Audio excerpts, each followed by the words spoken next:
आज छत्रपति संभाजी नगर औरंगाबाद में हमारा बीएसएनएल महाराष्ट्र कंत्राटी कामगार यूनियन के माध्यम से हम यहाँ पर एक राज्य स्तरीय सम्मेलन हम आज ले रहे हैं। यहाँ पर इस सम्मेलन का जो मूल कारण है वो बीएसएनएल में जो कंत्राटी कामगार काम कर रहे हैं 15 साल से 20 साल से, उनके साथ में बीएसएनएल की ओर से और कॉन्ट्रैक्टर की यानी कंत्राटदार की ओर से बहुत ज़्यादा शोषण हो रहा है। उनके शोषण को रोकने के लिए प्रिंसिपल एम्प्लॉयर बीएसएनएल मैनेजमेंट से उनको क्या सहायता मिल सकती है, ये जो कॉन्ट्रैक्ट लेबर एक्ट है 1970, 1936, मिनिमम वेजेस एक्ट, वो सारे जो कानून सरकार ने बनाए हैं वो बीएसएनएल मैनेजमेंट उसको इम्प्लीमेंट नहीं कर रहा है अपने टेंडर्स में। और जो कॉन्ट्रैक्ट लेबर बीएसएनएल के लिए काम करते हैं उनके अधिकारियों की सुरक्षा जो है बीएसएनएल मैनेजमेंट की तरफ से नहीं हो रही। हम लोग बीएसएनएल महाराष्ट्र को कई बार हमने हमारे संगठन की तरफ से कई बार पत्र व्यवहार किया है, लेकिन उसका भी हमको कोई जवाब नहीं मिलता है। कॉन्ट्रैक्टर जो है कंत्राटदार वो तो हमको मिलता ही नहीं है कभी।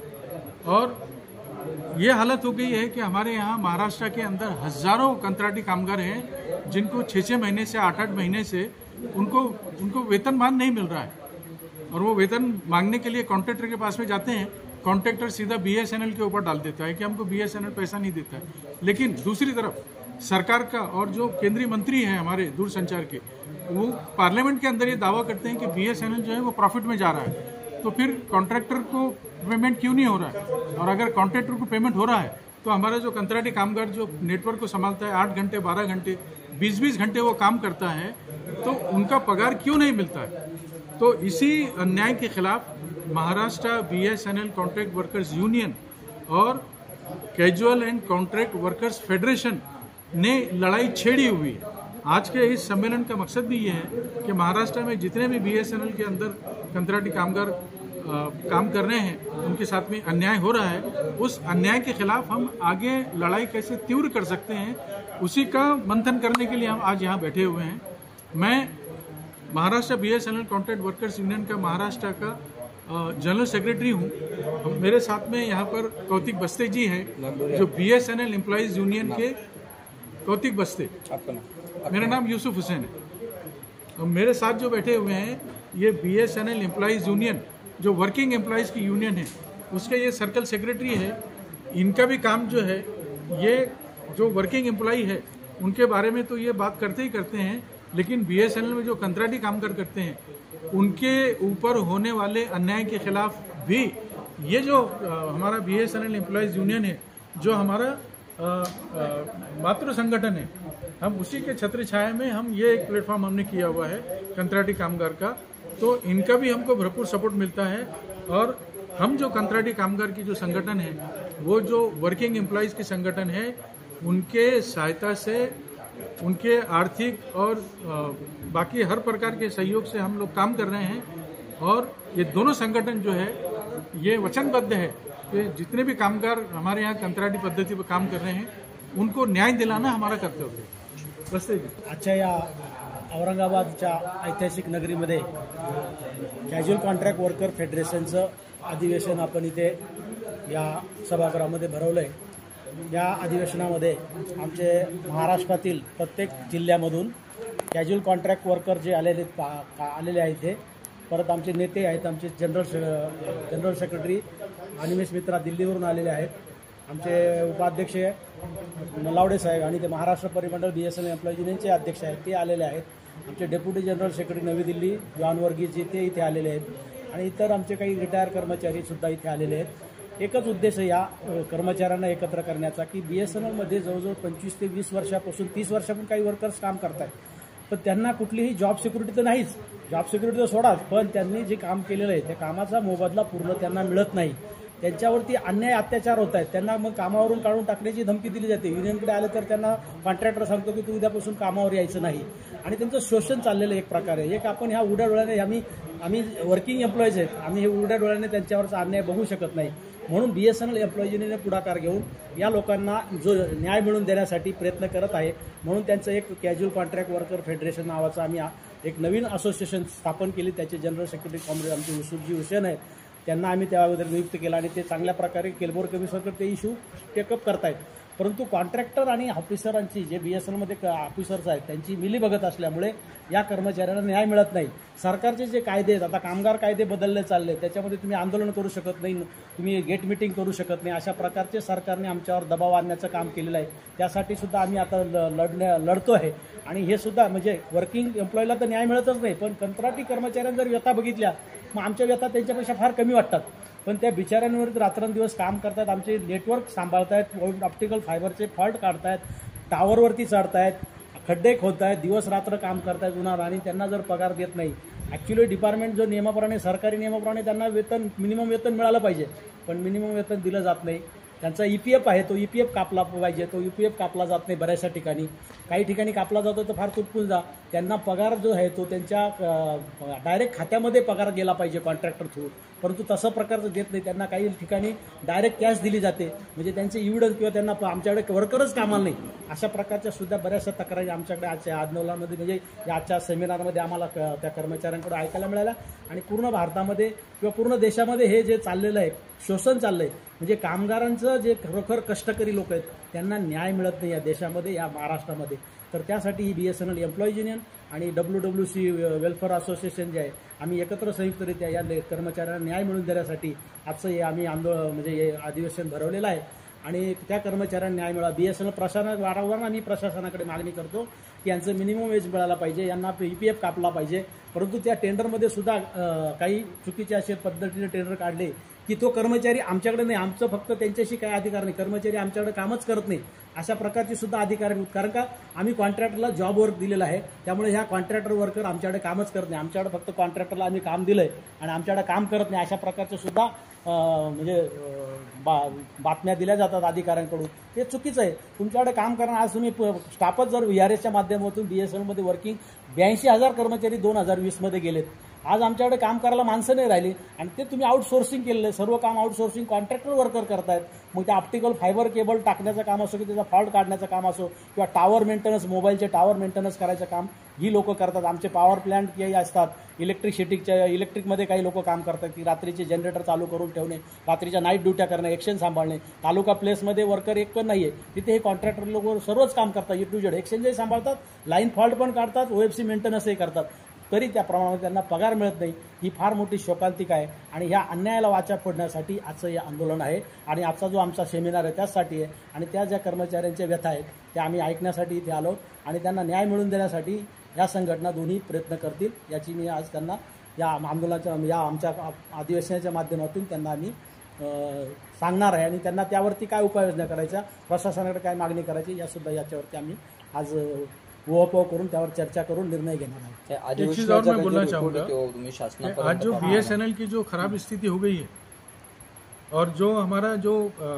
कामगार है, चाहे वो वर्किंग एम्प्लॉय हो या कंत्राटी कामगार हो, इसकी जो कंडीशन खराब हो रही है, इसका जो शोषण हो रहा है, इसकी सबसे पहली जिम्मेदार हमारी सरकार है। BSNL को डुबाने का कर्मचारी विरोधी और किसान विरोधी सरकार जो है, ये एक मुख्य कारण है कि आज जो कामगार जो है उसकी हालत बुरी हो चुकी है।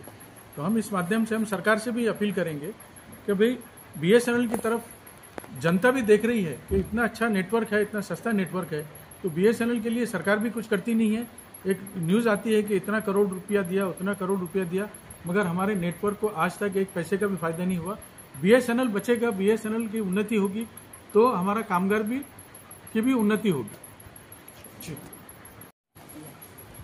एक मिनिट, मी Nagesh Khashaba Nalawade, BSNL employees union Maharashtra परिमंडळाचा अध्यक्ष आणि अखिल भारतीय उपाध्यक्ष म्हणून मी BSNL एम्प्लॉईज युनियनमध्ये काम करतो। लेबर अँड कॉन्ट्रॅक्ट लेबर या संदर्भातली अतिशय दयनीय परिस्थिती महाराष्ट्रामध्ये आहे। त्याला कारण असं आहे की day by day landline connection कमी व्हायला लागले आणि लँडलाईन कनेक्शन कमी झाल्यामुळं जे आमच्याकडं 12 ते 15 हजार कॉन्ट्रॅक्ट वर्कर महाराष्ट्रामध्ये होते फक्त, त्यांची संख्या घटून फक्त 4 ते 4.5 हजार राहिलेली आहे। आणि त्यामुळे ह्या वर्करला जे काही मिनिमम वेजेस गव्हर्नमेंटने सांगितलं 18,000 द्यायला पाहिजे, आता नवीन प्रपोजलमध्ये 30,000 सांगितलं, तर मिनिमम 18,000 दिलेच जात नाही। आमच्याकडे जो स्वीपिंग काम करणारा जो स्कॅव्हेंजरचं काम करणारा जो कर्मचारी आहे त्याला केवळ 8,000 7,000 पगार दिला जातो. जे स्किल्डमध्ये काम करतात फील्डमध्ये टेलिफोन कनेक्शन देणं हे करणं त्यांना 12,000पेक्षा कोणालाही जास्त वेतन दिलं जातं. आणि सगळ्यात महत्त्वाचं म्हणजे की ह्या वर्कर करता त्यांना जो काही EPF वगैरे जे काही कॉन्ट्रिब्युशन आहे ते भरायला पाहिजे ते भरलं जात नाही. म्हणजे कायद्याची पूर्ण पायमल्ली केली जाते आणि त्यामुळं हा वर्कर अतिशय अनरेस्ट आहे ह्या कमी पगारामध्ये तुटपुंच्या पगारामध्ये. आणि देशामध्ये वाढलेली जी काय 21 करोड बेरोजगारी आहे ह्या बेरोजगारीला सामोरं जात असताना हा कमी पगारातसुद्धा अतिशय उत्कृष्टपणे BSNLमध्ये काम करत आहे. तर सरकारने यांच्याबद्दल एक विचार करावा. त्याचप्रमाणे BSNLमधले जे रेग्युलर कर्मचारी आहेत हे गेले 10 वर्ष जवळजवळ 2017पासून ते आता 2025पर्यंत सतत संघर्ष 1 जानेवारी 2017 ते जानेवारी आत्ताचा 25 या 9 वर्षाच्या पिरियडमध्ये भरपूर भांडणं केली, भरपूर आंदोलनं केली. पे रिव्हिजन मिळायला पाहिजे, सर्व कर्मचाऱ्यांना मिळाले, सर्व बँकांना मिळाले, इन्शुरन्सला मिळाले, फॅक्टरीजला मिळाले, यामिन्सला मिळाले, ॲम्युनिशन फॅक्टरीला मिळाले, रेल्वेला मिळाले, केंद्रीय कर्मचाऱ्यांना मिळाले. आमची तर डिमांड नव्हती BSNLचं कॉर्पोरेशन करायची. गव्हर्नमेंटची इच्छाशक्ती होती की हे कॉर्पोरेशन केल्यावर टेलिकॉम सेक्टरमध्ये क्रांती घडली जाईल. आपण म्हणून जे 37 रूल खाली आम्हाला सरकारने प्रोटेक्शन दिलं होतं की या खात्याचं खाजगीकरण होणार नाही. हे खातं 37 खाली पेन्शनला हकदार राहील आणि ती पेन्शन कन्सॉलिडेटिव्ह फंडातून दिली जाईल. त्यामुळं सरकारने आता कन्सॉलिडेटिव्ह फंडाबद्दल बी एक वित्त विधेयकामध्ये तरतूद केली आणि ते वित्त विधेयकामध्ये त्यांनी अशा प्रकारची अमेंडमेंट आणली की या संदर्भात सरकार निर्णय घेणार. म्हणजे आज जे काय अब्जावधी रुपये ह्या कन्सॉलिडेटिव्ह फंडात आहेत हे पैसे सरकारला हडप करायचा असा एकंदरीत ह्याच्यामध्ये उद्देश दिसून येतोय. सरकार बाकीच्या ठिकाणी फेल झालेलं जरी असलं तरीसुद्धा सरकारने कर्मचाऱ्यांना पेन्शन द्यावी. आमदार खासदार या सर्वांना 25,000 पेन्शन वाढवली. पण BSNL जी कंपनी आहे ज्या कंपनीला बिल्टअप केलं ह्या देशामध्ये ज्या वेळेला सुविधा नव्हत्या त्या सर्व सुविधा जनतेपर्यंत मिनिमम पोचवल्या, ग्रामपंचायतीपर्यंत पोचवल्या. टेक्नॉलॉजीमध्ये BSNLचा वाटा अतिशय मोठा असताना सुद्धा सरकार BSNLला सापत्नपणाची वागणूक देत आहे. ती त्यांनी थांबवावी आणि यांचं वेतन करार ताबडतोब करावा. ज्योतिरादित्य सिंधिया यांनी आश्वासन दिलं आहे की मी पे रिव्हिजनबद्दल पुनर्विचार करतो. पण गेल्या 2 महिन्यामध्ये आमचं कॉर्पोरेट ऑफिस पे रिव्हिजन संदर्भात बैठकसुद्धा द्यायला तयार नाही. म्हणजे अशा प्रकारची उदासीनता या सरकारकडून आम्हाला कर्मचाऱ्यांना मिळत आहे. कॉन्ट्रॅक्ट लेबरला कुठलंही प्रोटेक्शन न देता त्याला त्रास देणं, त्याला वेतन कमी देणं हे सगळं संगनमतांनी चाललेलं षडयंत्र आहे. कॉन्ट्रॅक्ट लेबरची नेक्स्ट स्टेप क्विक लेबर आणायचा आहे आणि हा क्विक लेबर आणायचा म्हणजे एखादं काम प्रोजेक्ट केला की त्याचा रोल संपला. हे होता कामा नये. जसं आपण झोमॅटो वगैरे पाहिलं याच्यामध्ये क्विक लेबर आलं आहे, तोच क्विक लेबर ह्या BSNLमध्ये आणण्याचं एक षडयंत्र चाललेलं आहे. आणि ही सगळी भांडवलदार मिश्रित अर्थव्यवस्था जी आपण निर्माण करत आहोत त्याच्यामुळं देशाची लोकशाही धोक्यात आलेली आहे. ही लोकशाही चांगली राहण्यासाठी कर्मचाऱ्यांची वेतन, कर्मचाऱ्यांना मिळणारे सुविधा ह्या अबाधित राहाव्यात जेणेकरून बेरोजगारी कमी होऊ शकेल. BSNLचा फुल प्लेसमध्ये सरकारने चालवलं तर किमान 4 लाख लोकांना रोजगार ह्या BSNLमध्ये पुन्हा प्रस्थापित होऊ शकतात. ही काळजी सरकारने घ्यावी अशीच मी आपल्या मार्फत विनंती करत आहे. जय हिंद, जय BSNL. आज हमारा महाराष्ट्र सर्कल में BSNL casual contractures worker federation का हमारा सर्कल का एक्सटेंडेड मीटिंग हो रहे हैं. खास करके BSNL में अभी कॉन्ट्रैक्चुअल ठेके मजदूर जो वर्कफोर्स है उसके ऊपर ज़्यादा शोषण हो रहे हैं. सरकार का कोई कानून, कोई नीति इसमें BSNL मैनेजमेंट और सरकार ये नहीं मान रहे हैं. खास करके अभी हमारा सेंट्रल गवर्नमेंट जो एक कानून बनाए हैं जिसको बोलते हैं लेबर कोड बिल, उसमें देश का पुराना जो 29 जो लेबर एक्ट था इसको बदल करके इन्होंने अभी लागू कर दिया, 4 लेबर कोड लागू कर दिया। हम लोग आज चर्चा किए हैं, इसमें कर्मचारी लोग इतना दिन से जो उनको मिल रहा था minimum wage, EPF, ESI, social securities, right to work, right to struggle, right to fight, right to form the union, ये सरकार इस नया कानून से वो बंद कर दिया। इसलिए आज हम लोग CEC मीटिंग में इसको सोच रहे हैं, इसको एक ज़बरदस्त विरोध होना जरूरी है। खास करके आप लोग को पता होगा कि हमारा देश का ऑल सेंट्रल ट्रेड यूनियंस इन्होंने एक हड़ताल का फैसला किया है 20 में। तो हम लोग कॉन्ट्रैक्चुअल कैजुअल लेबर ठेके मजदूर जो लोग हैं, हम लोग भी आज फैसला करेंगे कि पूरा देश जब ये हड़ताल में जा रहे हैं, खास करके महंगाई जिस तरीके से अभी आगे बढ़ रहे हैं, BSNL में अभी परमानेंट स्टाफ 75% घट गया। एक जमाना में BSNL में 2 लाख कर्मचारी काम करते थे, अभी ओनली 50,000 वर्कफोर्स काम कर रहे हैं। 4G भी नहीं मिला, 5G नहीं मिला। इसलिए आज मीटिंग में हम लोग ये भी आवाज उठा रहे हैं, जब BSNL सरकार का अपना कंपनी है, मालिक खुद सरकार है, फिर भी उनको 4G भी नहीं मिल रहे, 5G भी नहीं मिल रहे। विदेशी कंपनी को 5G का काम शुरू हो गया, लेकिन BSNL सरकार अभी तक इनको कोई हेल्प नहीं कर रहे हैं। खास इसीलिए हमारा जो contractual casual labour outsourcing staff लोग है, हम लोग भी ये मांग है कि BSNL का सरकार का जो अपना कंपनी है उनको सरकार को एक मदद मिलना चाहिए। आज का मीटिंग की इम्पोर्टेंट इश्यूज ये भी है कि BSNL एम्प्लॉइज यूनियन जो रेगुलर कर्मचारी का जो रिकॉग्नाइज्ड यूनियन है, ये भी आज इस मीटिंग का एक रोल निभा रहे हैं, क्योंकि in Maharashtra circle BSNL employees union उन्होंने फैसला किए हैं कि कल से जो संघर्ष कॉन्ट्रैक्चुअल ठेके मजदूर लोग करेंगे उसको साथ BSNL एम्प्लॉइज यूनियन रहेगी। हमारा मांग यही है, कोई कॉन्ट्रैक्चुअल लेबर को छटनी नहीं करना चाहिए। हमारा मांग ये है कि उनको EPF, ESI, मिनिमम वेज मिलना चाहिए। हमारा मांग ये है कि BSNL का सर्विस अच्छा होना चाहिए, इम्प्रूव होना चाहिए, कस्टमर लोग के पास जाना चाहिए, और उसमें कॉन्ट्रैक्चुअल कैजुअल ठेके मजदूर को सही ढंग से यूज करना चाहिए। ये हमारा आज का मीटिंग का मेन इश्यूज है, हमने चर्चा की है। आपका नाम? Animesh Mittal, BSNL casual contractual ठेका मजदूर फेडरेशन का सेक्रेटरी जनरल। Thank you.